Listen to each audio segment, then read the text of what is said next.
दिखावे से भगवान रीझते नहीं, खुश नहीं होते। इंसान इंसान को दिखावे से प्रभावित कर सकता है। अच्छे कपड़े पहन लिए, बोलने का सलीका आ गया, थोड़ा दिखाने का ढंग आ गया, आदमी आदमी को प्रभावित कर सकता है। लेकिन भगवान को, अल्लाह वाहिगुरु को आप इन तरीकों से प्रभावित नहीं कर सकते। उसको प्रभावित करने के लिए, ताकि वो आपको दिखने लगे, ताकि वो आपके हर अच्छे कार्य में साथ दे और बुराई से आपको रोक ले, ताकि जिंदगी में बहारें छाई रहें, ताकि कभी गम आने ही ना पाए, ऐसा अगर चाहते हो तो भक्ति तो करनी पड़ेगी। आधा घंटा सुबह, आधा घंटा शाम कम से कम, और महीने में 5-4 दिन परहित परमार्थ, भूखों को खाना खिलाओ, पैसे की प्यास बुझाओ, बीमारों का इलाज करवाओ। ये है सच्चा दान। कोई गरीब है उसको विद्या दान दो, खून दान दो, मरणोपरांत बॉडी डोनेट, आंखें दान दो। ये है सच्चा दान। अगर कर सको, अगर हिम्मत है आप में, तो ये करके दिखाओ। अपने इर्द गिर्द अपने हाथों से भूखे को खाना खिलाना, या फिर संत पीर फकीर कहीं उस तरह इकट्ठे होके, कोई जैसे साध संगत ने फूड बैंक खोला है, टॉय बैंक खोला है, बुक बैंक, जैसे भी आप कर सकते हैं उसमें हिम्मत कीजिए। यकीन मानिए, मालिक की औलाद की सेवा करोगे तो इनडायरेक्टली वो मालिक की सेवा है, और बदले में वो खुशियां जरूर बख्श देते हैं। पर आज की दुनिया बड़ी सेल्फिश है, बहुत बहुत ज्यादा गर्जी है। अपना उल्लू सीधा करने के लिए वो किसी भी हद तक गिर सकते हैं। उनको कोई मतलब नहीं है भगवान से, उनको कोई मतलब नहीं है संत पीर फकीर से। उनका तो एक ही मुद्दा होता है, मेरा ग्रेड अप कैसे होगा, मैं दुनिया की निगाह में बड़ा कैसे हो जाऊं, लोग क्या कहेंगे मुझे, कैसे बड़ा बन सकता हूं। इस तरह की चीजें लोगों के दिमाग में आ जाती हैं तो अपने खुद के लिए दुखों का कारण बन जाते हैं। जमीर मर गया, कहते हैं इसका जमीर मर गया, इसकी आत्मा मर गई। जो सिर्फ और सिर्फ रोबोट बन जाते हैं, मशीन, कोई भी कार गाड़ी आप चलाते हैं, उसमें पेट्रोल डालिए तो वो चलती रहती है, पेट्रोल खत्म हुआ तो पेट्रोल पंप पे लगा दिया, फिर से पेट्रोल भरा और गाड़ी फिर चलनी शुरू हो गई। उसी तरह आज के कुछ इंसान हैं जो ठगी, बेईमानी, भ्रष्टाचार, ब्लैकमेलिंग का धंधा अपनाए हुए हैं, जिनका काम ही ये होता है कैसे किसी को नीचा दिखाया जाए, कैसे किसी का घात किया जाए। वो घात लगा के बैठे रहते हैं कि मैं इसको गिराऊं कैसे। गिरे हुए को नहीं उठाते, चलने वाले के अड़ंगी लगा के गिराना उनका काम होता है। ऐसे लोग नर पिचास नहीं तो और क्या है। क्या वो अपने आप को इंसान कहलाते हैं? इनसे तो शैतान भी अच्छे होते हैं। कम से कम जो उनके दायरे में जाता है उन्हीं पे अटैक करते हैं, लेकिन इनका तो कोई दायरा ही नहीं होता। कहीं जाके किसी को भी ब्लैकमेल, किसी को भी नीचा दिखाना उनकी आदत बन जाती है। उनको अच्छी चीजें अच्छी नहीं लगती, उनकी निगाह हमेशा गंदगी ढूंढती है, क्योंकि जो खुद होता है उसको वैसी चीज की तलाश रहती है।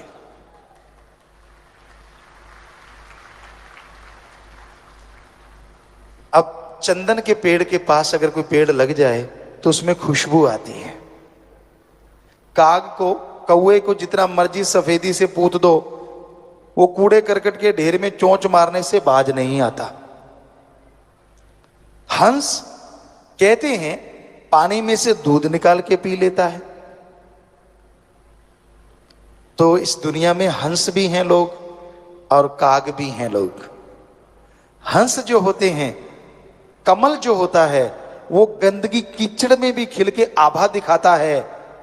और काग जो होता है वो 36 प्रकार के भोजन को खाएगा तो सही, और उसे जो मजा कूड़े करकट के ढेर में आता है वो 36 प्रकार के भोजन में नहीं। इसी तरह के लोग हैं इस दुनिया में। एक होते हैं कि जो अच्छाई देखना चाहते हैं, सच्चाई देखना चाहते हैं, और एक होते हैं जो गंदगी को सच्चाई बनाना जानते हैं। तो तरह तरह की दुनिया है। लेकिन एक भक्त को क्या करना चाहिए ऐसे समाज में या हाथ को हाथ खाए जा रहा है, यकीन के लायक कोई नजर ही नहीं आता। आपसे हंस के बोलेंगे, हाथ मिलाएंगे, पता नहीं जाते कब आपकी जेब काट के ले जाएंगे। मतलब आपको नीचा दिखाने का सामान इकट्ठा कर लें, क्या पता। अगर आप सही हैं तो सबका सत्कार करो, इज्जत करो, सबसे बेगर्ज प्यार करो, क्योंकि जो गर्जी प्यार होता है ना वो टूट ही जाता है एक ना एक दिन, और जो बेगर्ज मोहब्बत होती है वो हमेशा बनी रहती है। सबसे बेगर्ज मोहब्बत भगवान की है। उसकी भक्ति करें, वो आपसे कुछ मांगेगा नहीं, आप भक्ति करेंगे तो उसके बदले में भी आपको सद्बुद्धि बख्शेगा, आत्म बल बख्शेगा, जिसके द्वारा आप दुनिया में तरक्कियां हासिल करते जाएंगे और जीवन खुशियों से व्यतीत कर पाएंगे।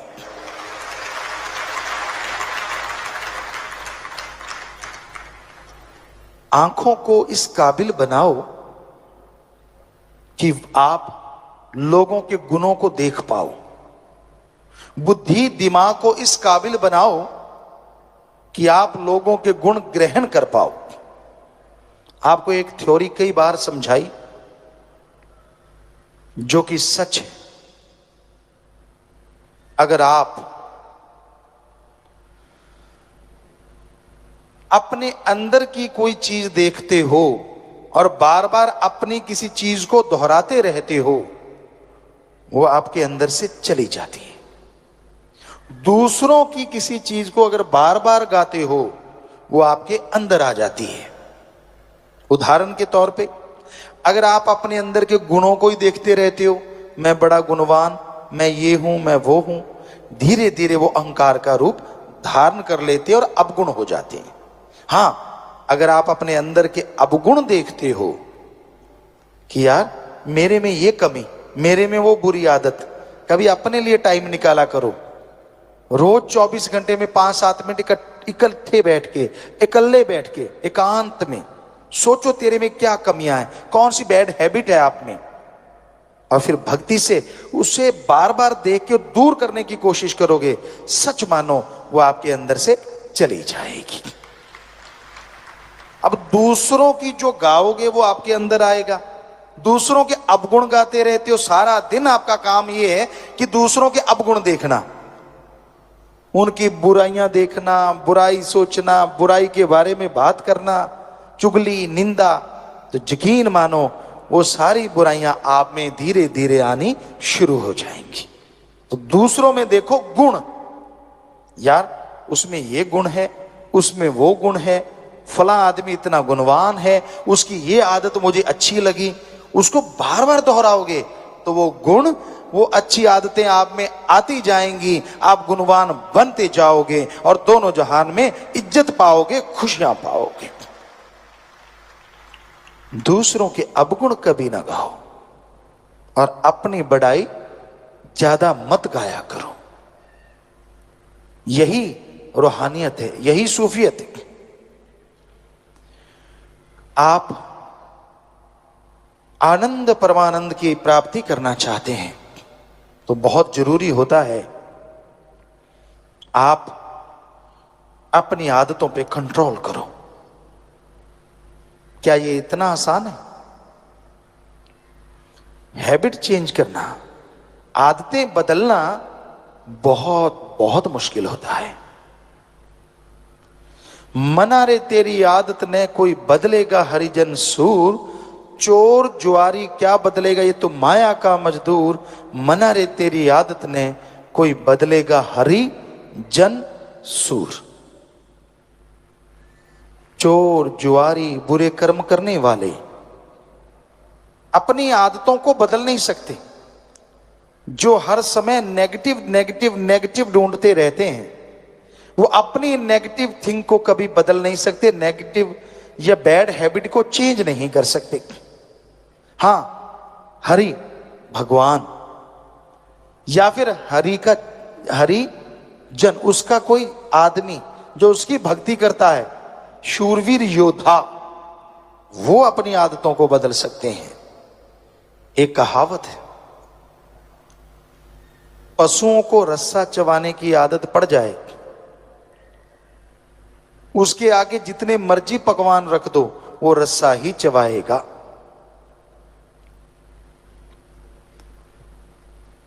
लेकिन पशु की आदत तो बदली जा सकती है। उसके मुंह पे एक छिकली या चिकला बना के चढ़ा देते हैं, रस्सियों से जमींदार जानते हैं, तो वो रस्सा नहीं चबाएगा क्योंकि मुंह बंद हो गया। पर आदमी का मुंह बंद करे तो करे कौन? आदमी को पकड़ के गिरने से रोका जा सकता है, लेकिन ये 2.5-3 इंच की जो जुबान है ना, इसको बोलने से कोई रोके तो रोके कैसे? मर्जी का मालिक है, जो मर्जी कहे, जो मर्जी बोले, हर है भी सच। लेकिन जो कड़वा बोलते हैं, जो गलत बोलते हैं, वो समाज में इज्जत नहीं हासिल करते, तो भगवान की दरगाह में कहां से करेंगे? आदमी का जो चेहरा होता है वो साइन बोर्ड होता है। Sign board. आप किसी दुकान में जाएंगे, क्यों जाते हैं? क्योंकि साइन बोर्ड लगा हुआ होता है, उस पर लिखा होता है यहां बीज मिलेंगे, ये मिठाई की दुकान है, ये रेस्टोरेंट है, तो साइन बोर्ड पे लिखा होता है। ऐसे आदमी का जो माथा होता है ना, वो साइन बोर्ड होता है। संत पीर फकीर को भगवान ऐसी निगाह देते हैं कि वो देखते हैं तो उन्हें पता चल जाता है ये कितना झूठ बोल रहा है, कितना सच कह रहा है। पर वो कहते कुछ नहीं, क्योंकि फकीरों का काम ही पर्दा रखना होता, उठाना नहीं। पर उनको पता चलता है यार ये तो गप फेंक रहा है। बीच में वो कहते वाह अच्छा बेटा, वाह भाई वाह, वाह भाई वाह, और वो चौड़ा हो जाता, क्यों सरका दिया यहां भी। ऐसे भी लोग होते हैं। कई ऐसे होते हैं कि झूठ बोल ही नहीं पाते, ऐसे भी देखे हैं हमने। झूठ बोलने लगेंगे, उनकी टांगे कांपने लगती, उनकी जुबान साथ छोड़ जाती है, वो बोल ही नहीं पाते। झूठ बोल के भी फिर सच कह देंगे, यार मेरे से बोला गया, बात ही खत्म। पर ऐसे कोई कोई होते हैं।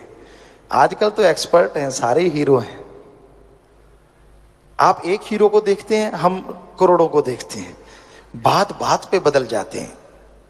एक फकीर के सामने जब आप झूठ बोलते हैं तो अपने आप को धोखा देने के अलावा किसी और को नहीं देते। सच बोल देंगे, फकीर का कोई वचन निकला, आपने पकड़ लिया तो आपका भला हो गया। झूठ बोल दिया, आपने ये दिखा दिया कि नहीं मैं स्मार्ट हूं, मैं सही हूं, फकीर कुछ नहीं कहते। लेकिन जो लाभ आपको मिलना चाहिए था फकीर से, वो कभी नहीं मिलता। फकीर ये नहीं कहते कि वो किसी को बद्दुआ देते हैं, वो तो दुआएं देते हैं, वो तो भला चाहते हैं। पर आदमी नहीं करवाना चाहते, मर्जी का मालिक है हर कोई। तो इस घोर कलयुग में मालिक का नाम एक ऐसा साधन है, आदमी को अकेला नहीं छोड़ता। आप अकेले हैं पर प्रभु का नाम आपके पास है, कितनी भी दिक्कत आ जाए, कैसी भी परेशानी आ जाए, हम आपको गारंटी देते हैं, आंखें बंद करो चाहे खुली रखो, राम का नाम गाओ, आपकी परेशानी यूं यूं उड़ती चली जाएगी। अगर आप जाप करें ही ना तो क्या किया जाए, वो तो फिर आपकी मर्जी है। जाप करो, थोड़ा थोड़ा करते रहो, गाते रहो, उसको एंजॉय करते रहो। क्योंकि और चीज गाने से कुछ मिले ना मिले, लेकिन राम नाम गाने से ना मिले, ये हम आपको गारंटी देते, मिलेगा ही मिलेगा, 100% मिलेगा। सत्संग वही होता है, यहां आने से इंसान को सोची आए, समझ आए, यहां आने से उसका जमीर जाग जाए, यहां आने से उसे सच का पता चले। रजो तमो सतो ये गुण है, सच और झूठ गुणों में आ जाता है। लेकिन यहां जिस सच की बात कर रहे हैं वो सच ओम हरि अल्लाह वाहिगुरु गॉड है, वो एक ऐसा सच जो जान ले, जो उसे मान ले, उसके जन्मों जन्मों के पाप कट जाते हैं, उसकी आत्मा पाक पवित्र हो जाती है और वो मालिक की दया में रहमत के लायक बनते चले जाते हैं। तो सच भगवान है, अल्लाह वाहिगुरु राम है, और उस सच से जुड़ना सिर्फ इंसान की फितरत में लिखा है। इंसान ही एक ऐसा शरीर है जिसमें प्रभु का आना पॉसिबल है, संभव है। जो प्रभु का नाम जपे, भगवान का नाम जपे, तो वो कण कण में, जर्रे जर्रे में नजर आते हैं। इंसान की पाप कर्म कट जाते हैं, जन्मों जन्मों की मैल धुल जाती है और वो इस काबिल बन जाता है कि उसके दिलो दिमाग में मालिक की दया में रहमत के नजारे मिलने शुरू हो जाते हैं।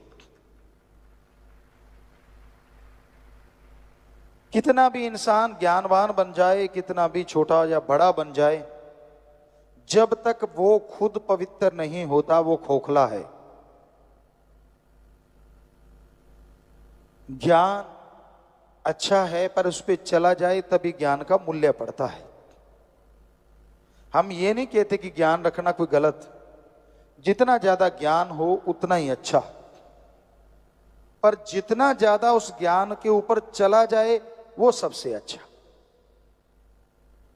कर्म जोगी और ज्ञान जोगी जब तक इंसान नहीं बनता वो खोखला रहता है। सिर्फ कर्म करना जानते हो, किसी पशु की गर्दन मरोड़ दी, किसी पक्षी को मार दिया, ये भी कर्म है, लेकिन ज्ञान नहीं है तो ये पाप कर्म हो गए। किसी के हाथ से निवाड़ा छीन लिया, किसी को तड़पाया, किसी को दुखी किया, हर टाइम किसी को तंग करते रहे, ये भी कर्म है, लेकिन ये पाप कर्म है। इसलिए कर्म योगी के साथ साथ ज्ञान योगी होना अति आवश्यक है। जब तक इंसान ज्ञान योगी नहीं बनता तब तक मालिक की कृपा पात्र नहीं बना जा सकता। तो अगर आप कर्म योगी और ज्ञान जोगी बनेंगे तभी मालिक की दया में रहमत के लायक बन पाएंगे, तभी उसकी खुशियां आपको हासिल होंगी। और सत्संग एक ऐसी जगह है यहां ज्ञान जोगी और कर्म जोगी बनाया जाता है, सिखाया जाता है।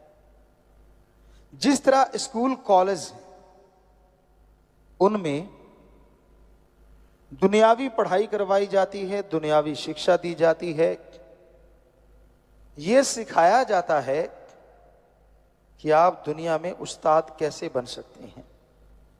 यह सिखाया जाता है कि आप दुनिया में सर्वश्रेष्ठ कैसे हो सकते हैं। उसी तरह सत्संग में इंसानियत का पाठ पढ़ाया जाता है, प्रभु से मिलने का सच्चा राह दिखाया जाता है। आप सोचते होंगे सभी रास्ते जो धर्मों में हैं वो प्रभु से ही मिलाते हैं, कोई शक नहीं, सच। पर क्या आप जानते हैं इस कलयुग में राम नाम बिजनेस बन गया है। हम नॉन मेडिकल के स्टूडेंट रहे, जितना पढ़े कम पढ़ पाए, लेकिन जितना पढ़े साइंस में बहुत रुचि थी।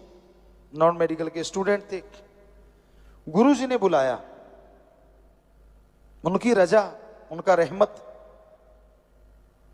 घर में भी धर्म थे, पवित्र गीता, श्री गुरु नानक देव जी की जन्म साखी, सुंदर गुटका और भी शायद रामायण, ये ग्रंथ घर में थे, पढ़ा करते थे। गुरुजी ने बोला कि सभी धर्मों को पढ़ो, और हमने उसी वैज्ञानिक दृष्टिकोण से सभी धर्मों को पढ़ा।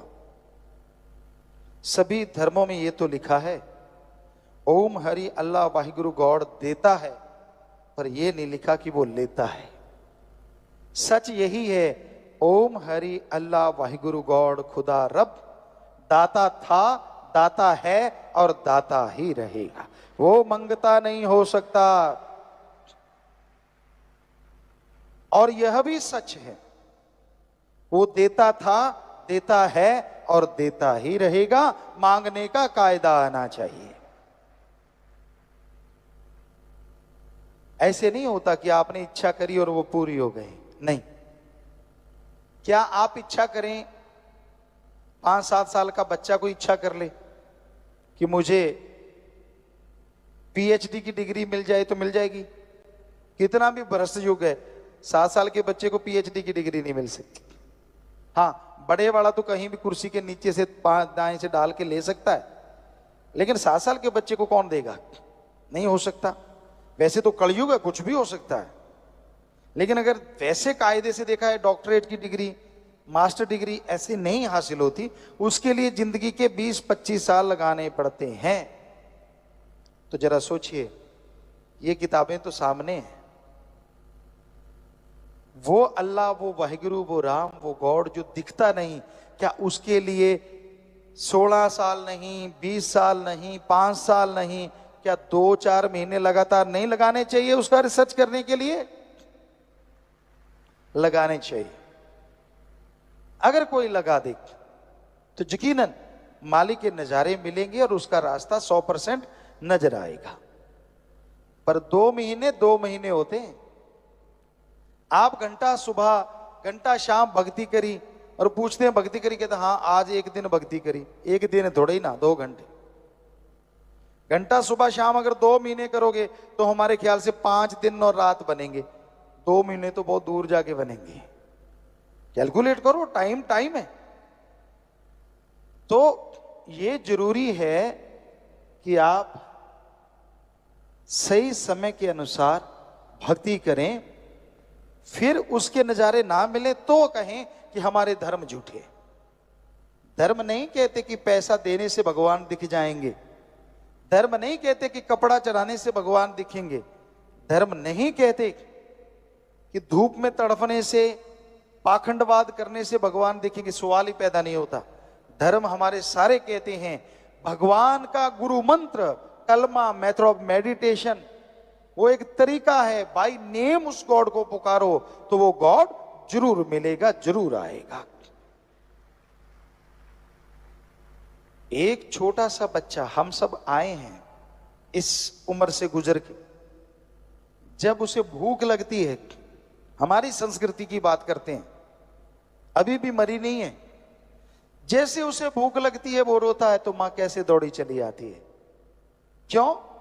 बच्चा रोया है, या तो भूख लगी है, या उसका कुछ दुख रहा है, तकलीफ है, बाथरूम ना कर दिया हो, गिल्ला ना हो गया हो, मां आती है ना दौड़ के।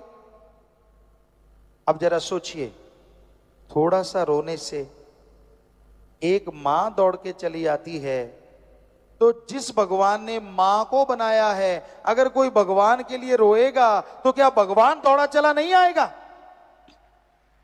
सोचिए।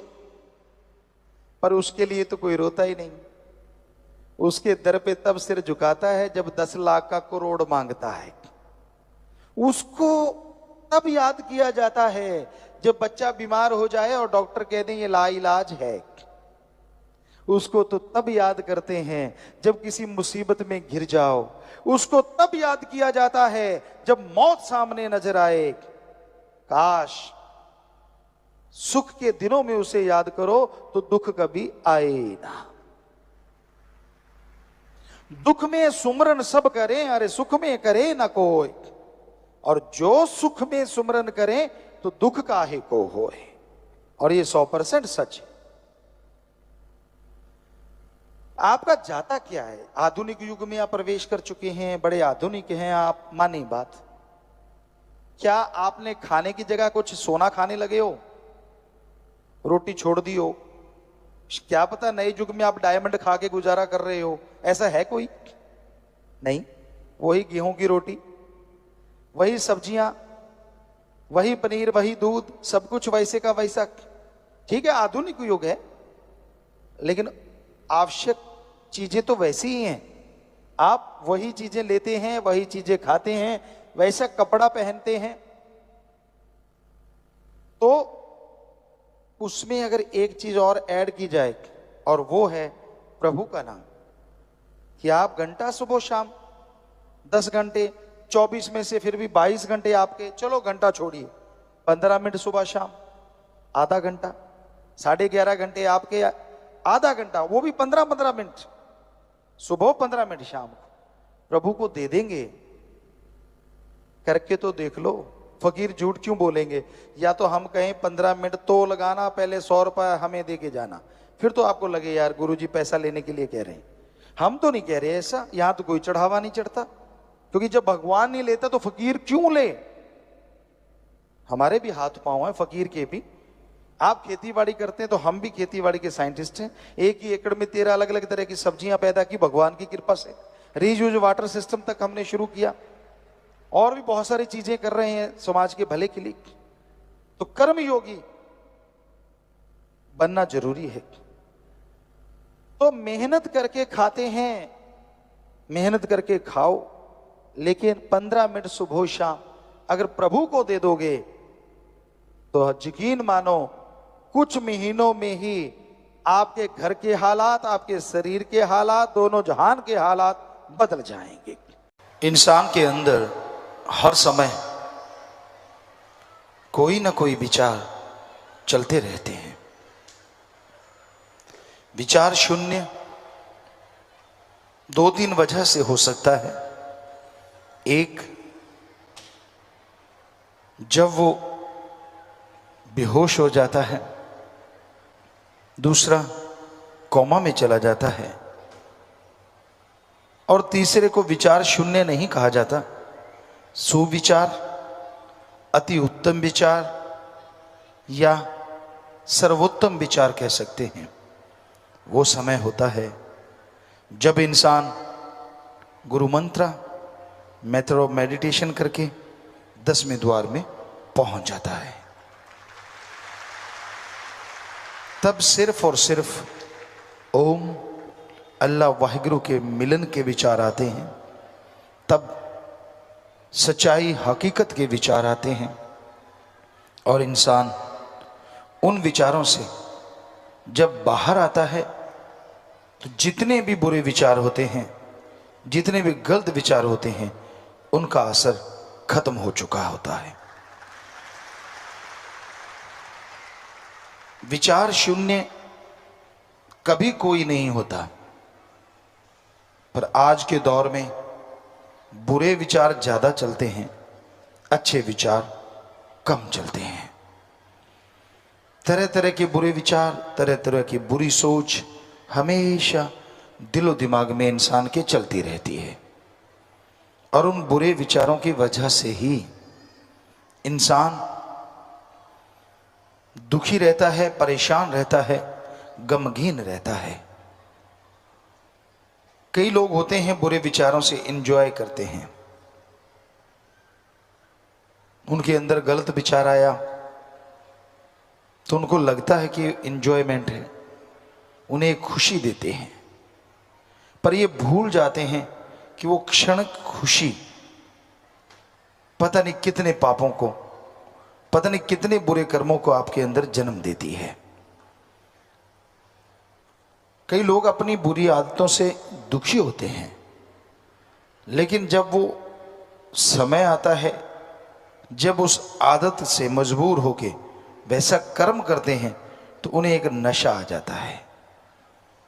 वो उस बुरी आदत को अंजाम दे डालते हैं।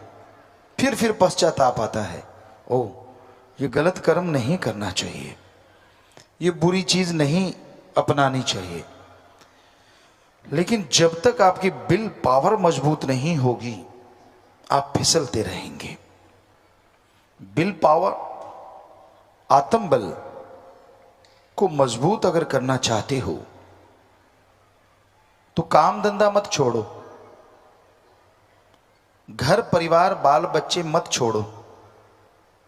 बस आधा घंटा सुबह शाम, यानी 1 घंटा 24 घंटे में से आधा सुबह आधा शाम या 20-20-20 मिनट सुबह दोपहर शाम मालिक की याद में लगाओ। कितना कम समय है, इतने कम समय में ही आप अपने आप पे काबू पाना सीख जाएंगे और गम चिंता टेंशन परेशानियों से निकलना भी सीख जाएंगे। कई बार आदमी को टेंशन होती है जब उसका काम धंधा नहीं चलता, टेंशन होती है बिजनेस व्यापार नया करना है, टेंशन होती है पेपर दिए हैं रिजल्ट आने वाला है, टेंशन होती है पेपर आने वाले हैं, टेंशन होती है जब कोई कंपटीशन आने वाला है। आप प्लेयर हैं, आप कोई गेम खेलते हैं या किसी भी तरह का कोई भी, जैसे कल बच्चे कर रहे थे प्रोग्राम, उसमें भी बच्चे की टेंशन ले जाते हैं। पर सच बताइए, क्या टेंशन लेने से आप सक्सेस हो सकते हैं? तो फिर तो अपने सारे परिवार को बोलो मेरे लिए टेंशन लेने का, सबको लमलेट कर दो, लो टेंशन लेते जाओ लेते जाओ। जितनी ज्यादा लोगे आपके हिसाब से उतना सफल हो जाओगे। गलत। टेंशन सफल नहीं बनाती बल्कि सफलता से दूर कर देती है। टेंशन छोड़ दो, हिम्मत आपको अपनाओ, सुमरन करो कि भक्ति करूंगा, पूरी मेहनत करूंगा, आगे भगवान जाने, दैट्स ऑल। फिर देखो कैसे तरक्की करते हो, फिर देखो कैसे आगे बढ़ते हो। तो टेंशन कभी भी किसी भी चीज की मत लिया करो। जो आपने करना है वो करना है, जो आपके लिए होना है वो होगा, पर आप हिम्मत करो तो उसको बदल सकते हो, ये भी सच है। सो गम मत किया करो। गम करने से गम गलत नहीं होते, टेंशन लेने से काम सफल नहीं होते, बल्कि और काम में विघ्न पैदा हो जाता है और कार्य में रुकावटें आ जाती हैं। बस टेंशन फ्री रहिए, सुमरन कीजिए और मेहनत कीजिए, यकीनन भगवान आपके कार्य सवार देंगे।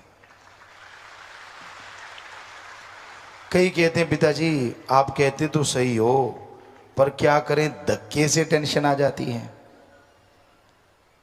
बुरा ना मनाना, धक्के से पेशाब आया आपको? कभी कपड़े खराब हुए? नहीं हुए। धक्के से आप गाड़ी चला रहे हो, नींद आई तो फिर लोग कहानियां ही सुनाएंगे बाद में। नहीं आई ना?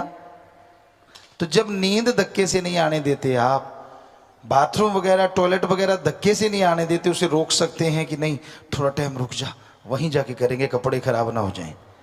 करते हो ना? तो फिर धक्के से टेंशन कैसे आ जाती है ये बताइए। आप सोचते हो तो आती है।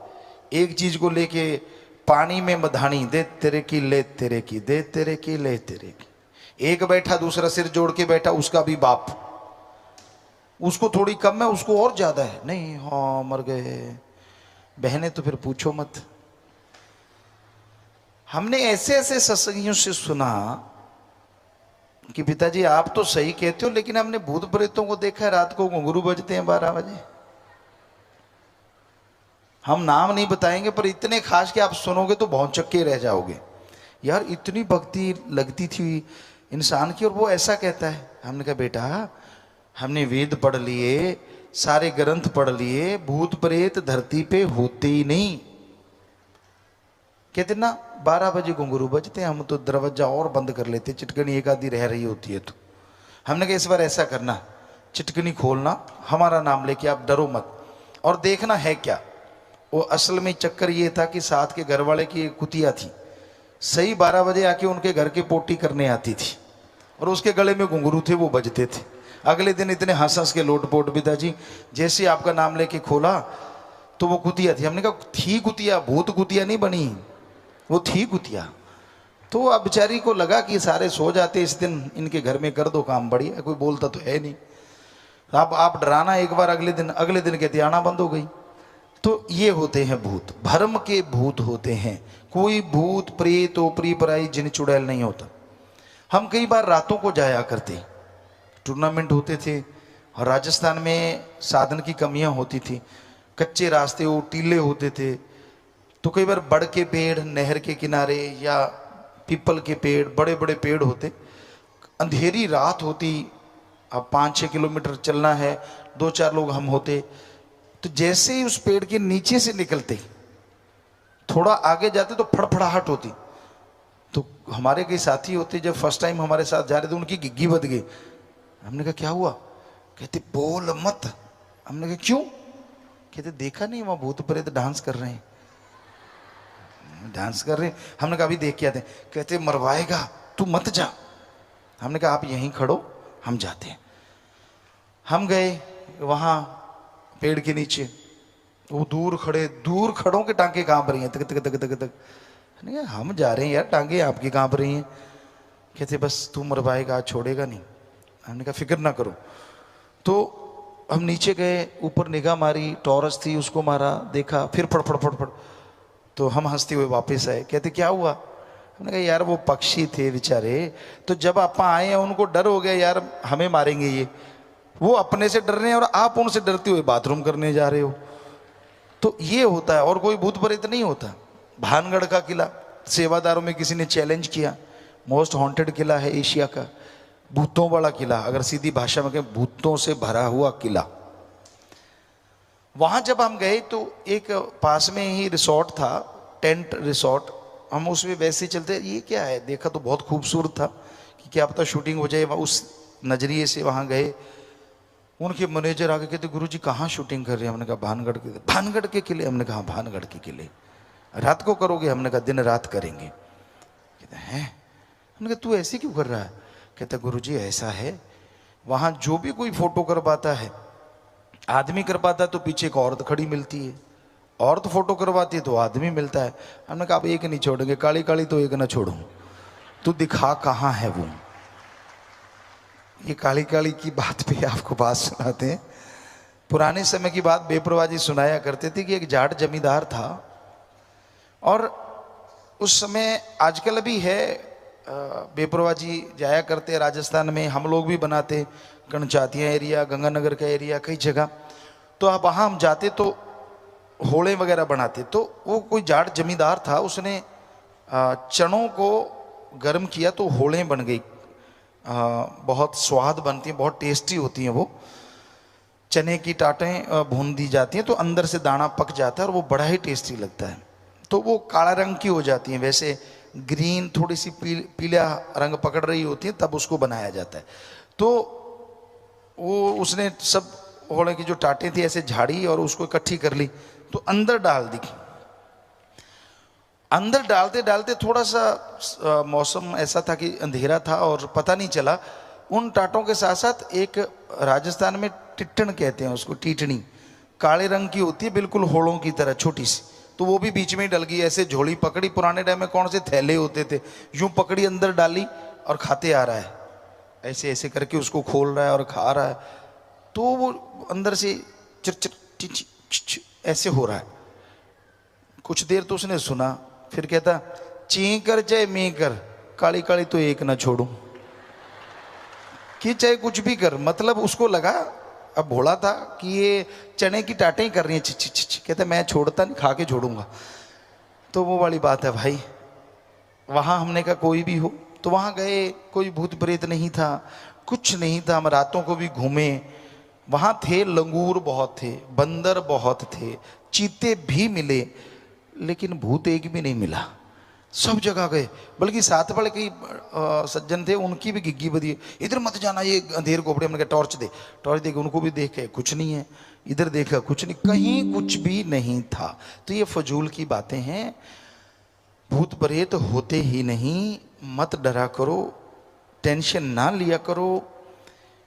अब बच्चों को टेलीविजन पे दिखाते हैं एक हाथ आ रहा है, आ रहा है, अब गेट खुलता है तो आधा तो काम बीच में ही हो जाता है, वो चद्दर दबाते हैं।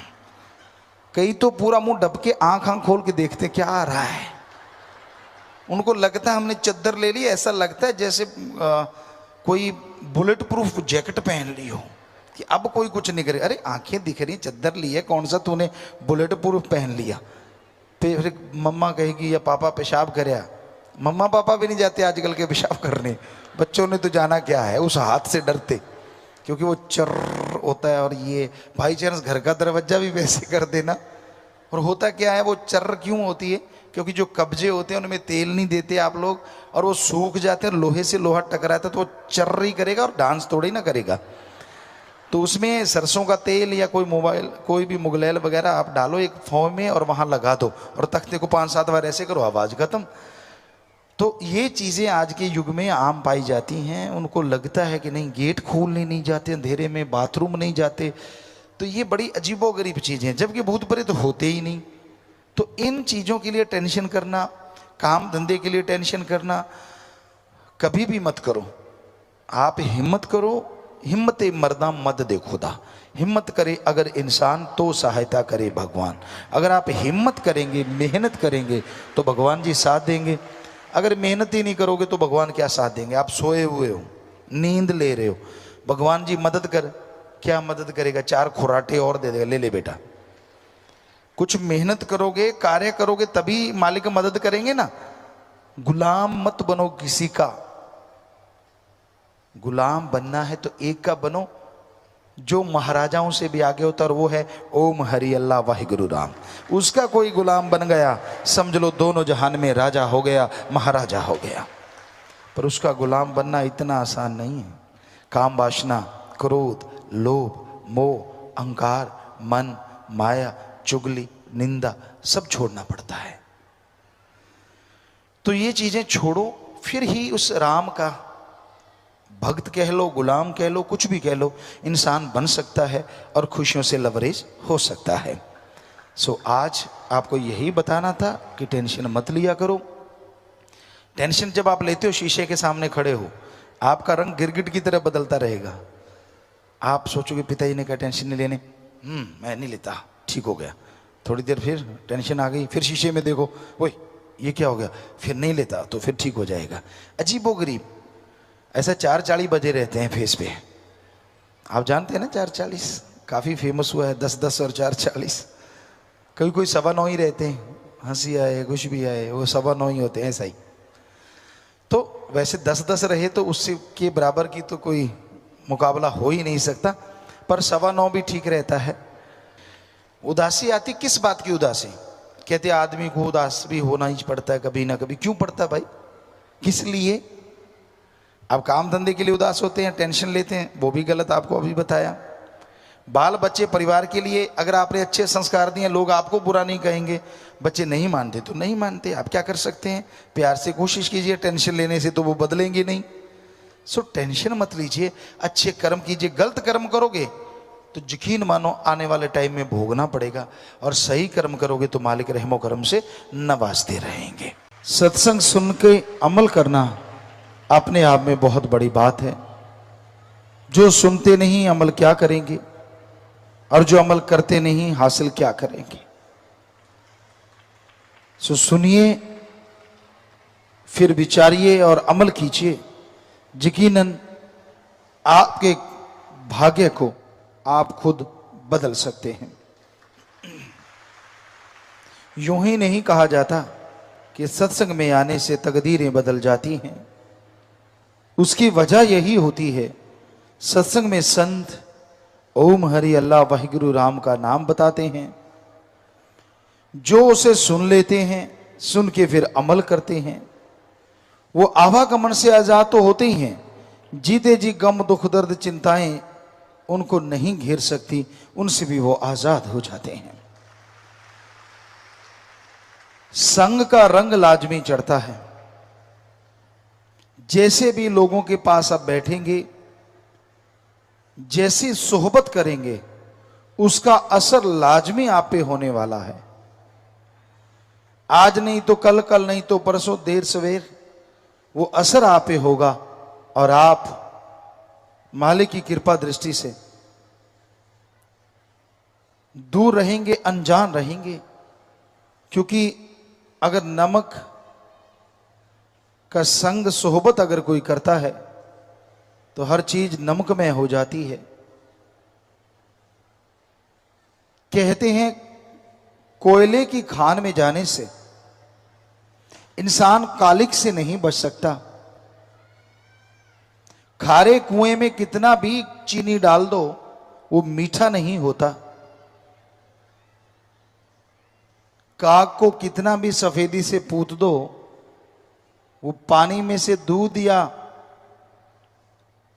हरिरस नहीं नितार सकता, बल्कि वो कूड़े करकट पे जाके चोंच मारता है।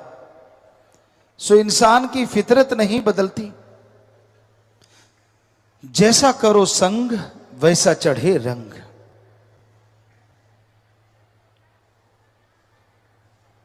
अगर पास अग्नि के बैठोगे जाकर तो उठोगे एक दिन कपड़े जलाकर। अगर पास फूलों के बैठोगे जाकर तो उठोगे कपड़ों में खुशबू बसाकर। कि किसी दिन आप आग के पास बैठ जाते हैं, आग कोयले दहक रहे हैं, आपका कपड़ा उड़ता है, उन अंगारों पे उन कोयलों पे लग जाता है। नेचुरली वो कोयले वो आग आपके कपड़े को जला के राख कर देती हैं। किसी और दिन आप फूलों के ढेर के पास बैठे हैं, अचानक हवा आती है, आपके कपड़े उड़ते हैं और फूलों के ऊपर लग जाते हैं। फूलों ने क्या करना है? आपके कपड़ों में खुशबू भर देनी है। तो इसलिए बुराई का संग सोहबत करोगे तो आपके जीवन की तमाम खुशियां, तमाम बरकतें, तमाम नियामतें आपसे दूर हो जाएंगी। और भलाई का संग करोगे, सत्संग करोगे तो जन्मों जन्मों की मैल उतरेगी और भगवान की कृपा पात्र आप बनते चले जाएंगे। तो हर किसी के अंदर सोचने समझने की शक्ति प्रभु ने दी है कि वो सोचे, समझे और अमल करे। सोच समझे कि अच्छा क्या है और बुरा क्या है, गलत क्या है और सही क्या है। सत्संग में बताया जाता है ओम हरि अल्लाह वाहिगुरु गौड़ खुदा राम कभी पैसा नहीं लेते। मालिक कभी किसी से किसी किस्म का दान चढ़ावा जमीन जायदाद नहीं लेते। अगर कोई आपसे ओम हरि अल्लाह वाहिगुरु गॉड के नाम के पैसा चाहता है तो आप समझ जाइए वो इंसान खुद गर्ज है, स्वार्थी है, उसे खुद को पैसा चाहिए। क्योंकि भगवान तो कभी किसी से लेते नहीं, देते ही देते हैं। इतना देते हैं कि आदमी की झोलियां छोटी पड़ जाती हैं, पर उनकी कृपा दृष्टि बरसती चली जाती है, बरसती चली जाती है। तो अपनी भावना का शुद्धिकरण करना, अपने आप को परमपिता परमात्मा के काबिल अगर बनाना चाहते हो तो आप सत्संग सुनो। सत्संग में जो गुरु मंत्र, कलमा, मेथड ऑफ मेडिटेशन बताया जाता है वो सुन के अमल करो। गुरु मंत्र का जाप करो, आधा घंटा सुबह शाम अगर सुमरन करना शुरू करते हैं तो यकीनन आपके मैल जो है पाप कर्मों की, जन्मों जन्मों की, वो उतर जाएगी और आप माली के रंग में रंग जाएंगे। परमानंद की आपको प्राप्ति अवश्य होगी। बहुत से सवाल, बहुत से विचार इंसान के अंदर चलते रहते हैं और उन विचारों के पीछे बह के इंसान इंसानियत से बहुत दूर चला जाता है। हमारे धर्मों में, हमारे मजहबों में इंसानियत का पाठ पढ़ाया जाता है। लेकिन आज जो देखते हैं, इंसान को इंसानियत का ही पता नहीं। कई जगहों पे हमने ये बात पूछी कि इंसानियत किसे कहते हैं, तो जवाब मिला एक इंसान इंसान है, सभी लोग बैठ के तो वो इंसानियत है। जबकि ये इंसानियत की परिभाषा नहीं। इंसानियत का मतलब है किसी को दुख दर्द में तड़पता देख के, किसी को व्याकुल परेशान देख के उसके दुख दर्द में शामिल होना और उसके दुख दर्द को दूर करने की कोशिश करना, इसी का नाम इंसानियत है, मानवता है। जब आप किसी जीव को तड़पाते हैं, जब आप किसी की जान लेते हैं और ठहाके लगाते हैं, खुश होते हैं, तो आप इंसानियत को खो देते हैं और शैतानियत का प्रदर्शन करते हैं। इसी को राक्षस कहा जाता है। देवी देवता किसी भी किस्म की बलि नहीं लेते। हमने पवित्र चारों वेदों को पढ़ा, पवित्र गीता, रामायण, महाभारत, पवित्र गुरबाणी, पवित्र कुरान शरीफ, कुरान मजीद, सभी धर्मों के पवित्र ग्रंथों को पढ़ा। पर सभी धर्मों के पवित्र ग्रंथ साफ साफ कहते हैं, साफ साफ पुकारते हैं कि देवी देवता सृष्टि को संभालने के लिए लगाए गए हैं। उनका काम सृष्टि का भला करना है। उनका काम सृष्टि की रचना में रचनात्मक कार्य करना उनकी ड्यूटी लगी है। आप देवी देवता की पूजा करो चाहे ना करो, वो नाराज होके आपको बद्दुआ नहीं देंगे, वो आपका कोई बुरा काम नहीं करेंगे, वो आपको तड़पाएंगे नहीं, दुखी नहीं करेंगे। दो शक्तियां हैं, देवता और राक्षस। देवता संभाल करते हैं, खुशी देते हैं, और राक्षस तड़पाते हैं, गम दुख दर्द देते हैं। जरा सोचिए, जो लोग कह देते हैं तेरे पे शनि गुस्से है, तेरे पे फलां देवता गुस्से है, तो अगर देवता किसी का कुछ बिगाड़ेगा तो वो देवता कहां रह गया, वो तो राक्षसीपन में शामिल हो गया। सो देवी देवता ना तो कोई बलि लेते हैं, ना चढ़ावा लेते हैं, सब आदमी का बना बनाया है। बहुत जगहों पे लोग बकरा चढ़ाते हैं, कहीं पे लोग नर बलि तक देते हैं, पशुओं को काट काट के चढ़ाते हैं। हम चैलेंज करते हैं, कोई सज्जन बताए जिस बकरे को काटा, जिस पशु पक्षी को काटा, क्या देवता ने आके उसका भोग लगाया? नहीं लगाया। देवता के हिस्से में तो खोपड़ा आया, बाकी नर्म मांस तो सारा खुद खा जाते हैं, या पांव के तले रुलता रहता है पशु पक्षी परिंदे। कैसे पता चला कि देवता ने आपका वो बकरा, आपका वो पशु ग्रहण कर लिया? क्या आप भगवान हैं? क्या आप जानी जान हैं? अगर नहीं तो कौन सी निशानी आई जब आपने बलि दी और भगवान ने कबूल की हो, मंजूर की हो? बताइए क्या निशानी है आपके पास? ये सब झूठ फरेब है, ये सब इंसान की बनाई चीजें हैं। जब इंसान ऐसे पाप करता है तो उसको भोगने के लिए भी तैयार रहना चाहिए। कुदरत की ऐसे कहर आते हैं, ऐसी आपदा आती है कि सब कुछ धरा धराया रह जाता है और आदमी इस दुनिया से चल बसता है। प्रकृति से छेड़छाड़ ना करो। कई लोग कह देते हैं कि गुरुजी अगर मछलियां हम नहीं पकड़ के खाएंगे तो समुद्र में तो मछलियों की बाढ़ आ जाएगी। ये आपका कहना है। कई कहते हैं बकरे चतरे मुर्गे अगर हम नहीं खाएंगे तो इनकी भी बाढ़ आ जाएगी। ये सारी बातें झूठ हैं।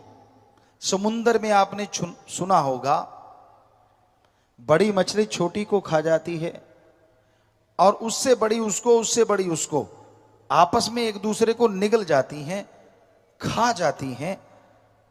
मालिक ने प्रकृति का संतुलन बनाने के लिए सब इंतजाम किया है। आपको ठेका नहीं दिया कि पशुओं को मारो, काटो या उनको खत्म करो। बताओ किस धर्म में लिखा है कि सृष्टि का संतुलन बना के रखो, कि पशुओं को मारो, इसको काटो, उसको काटो? किधर भी तो नहीं लिखा। बकरे मुर्गे अगर हैं तो भेड़िया, शेर, चीता वो भी हैं। बस इंसान मेहरबानी करे उनको ना मारे। तो भगवान ने तो पूरा इंतजाम कर रखा है प्रकृति की संतुलन बनाने के लिए, सृष्टि के संतुलन बनाने के लिए। शाकाहारी जीव बनाए हैं तो मांसाहारी जीव बनाए हैं। इंसान शाकाहारी है, वी आर प्योर वेजिटेरियन, पर इसका मतलब ये नहीं है कि मांसाहारी लोग नहीं है। मांसाहारी पशु हैं जिनकी आंतड़ियां छोटी होती हैं, मांस जल्दी डाइजेस्ट हो जाता है और उनको रोग नहीं लगते। आदमी अगर मांस खाता है, इसकी आंतड़ियां बहुत लंबी होती हैं, तो तरह तरह के बैक्टीरिया, वायरस पैदा होते हैं जो बीमारी का घर बन जाते हैं। इसलिए मांस, अंडा आदमी के लिए नहीं बना। जब आदमी के लिए नहीं बना तो देवी देवता के लिए कैसे हो सकता है, जो आदमी से श्रेष्ठ कहे जाते हैं? तो आप सात्विक भोजन कीजिए, नहीं तो शाकाहारी भोजन कीजिए, तभी आपको ईश्वर मिल सकता है, अल्लाह राम मिल सकता है। वरना फजूल की बातें हैं, झूठी बातें हैं।